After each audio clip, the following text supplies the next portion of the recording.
17 رمضان المبارک غزوہ بدر کا دن اسلام کا سب سے پہلا اور عظیم الشان مارکہ غزوہ بدر 17 رمضان سن 2 ہجری بمطابق 13 مارچ 624 عیسوی کو حضرت محمد صلی اللہ علیہ وسلم کی قیادت میں مسلمانوں اور مشرکین کے درمیان مدینے کے جنوب مغرب میں بدر نامی مقام پر پیش آیا، جس میں مسلمانوں کو مشرکین کے خلاف تاریخی فتح نصیب ہوئی۔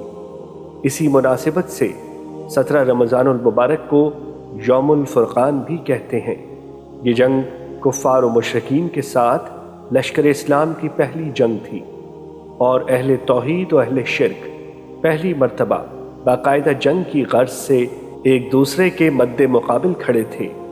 اس جنگ میں مسلمانوں کی تعداد 313 تھی، جبکہ کفار کی تعداد 3 گنا زیادہ تھی، اور ان کے پاس گھوڑے بھی زیادہ تھے اور ہتھیاروں کے لحاظ سے بھی مسلمانوں پر برتری رکھتے تھے۔ لہٰذا اللہ تعالیٰ نے فرشتوں کی فوج بھیج کر مسلمانوں کی مدد فرمائی۔ ارشاد باری تعالیٰ ہے، وَلَقَدْ نَصَرَكُمُ اللَّهُ بِبَدْرٍ وَأَنْتُمْ أَذِلَّةٌ فَاتَّقُوا اللَّهَ لَعَلَّكُمْ تَشْكُرُونَ۔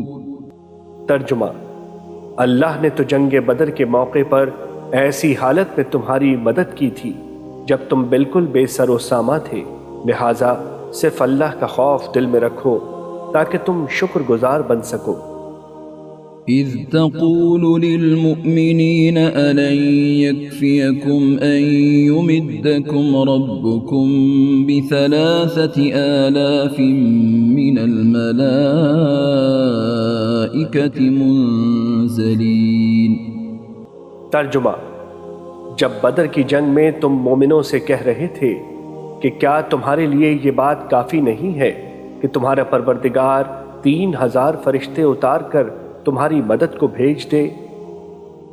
بَلَىٰ إِن تَصْبِرُوا وَتَتَّقُوا وَيَأْتُوكُم مِّن فَوْرِهِمْ هَٰذَا يُمْدِدْكُمْ رَبُّكُم ب5,000 مِّنَ الْمَلَائِكَةِ مُسَوِّمِينَ۔ ترجمہ: ہاں، بلکہ اگر تم صبر اور تقوی اختیار کرو اور وہ لوگ اپنے اسی ریلے میں اچانک تم تک پہنچ جائیں تو تمہارا پروردگار 5,000 فرشتے تمہاری مدد کو بھیج دے گا، جنہوں نے اپنی پہچان نمایاں کی ہوئی ہوگی۔ اس غزوے میں مشرکین مکہ کے بڑے بڑے سردار مارے گئے، اور اس امت کا فرعون ابو جہل بھی قتل ہوا، اور یوں اللہ تعالیٰ نے اپنے رسول اللہ صلی اللہ علیہ وسلم اور ان کے اصحاب سے کیا گیا وعدہ پورا فرمایا۔